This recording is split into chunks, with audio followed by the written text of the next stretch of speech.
Witness, I'm going to take you through storage compartments in our workshop. First, we're going to start with this. These are storage compartment. As you can see, this is an empty storage compartment.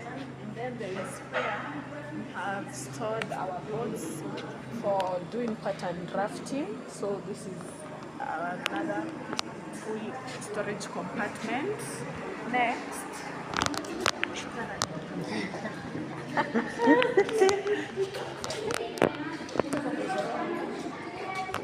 cabinets and drawers. Next, these are workshop drawers. This is where we can put our bags or materials that are not used. Also here, the surface, we can do the ironing of our garments. Next, we have our machine.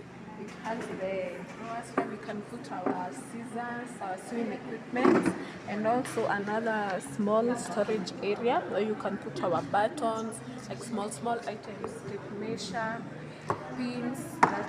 And that's the end of our workshop storage facilities.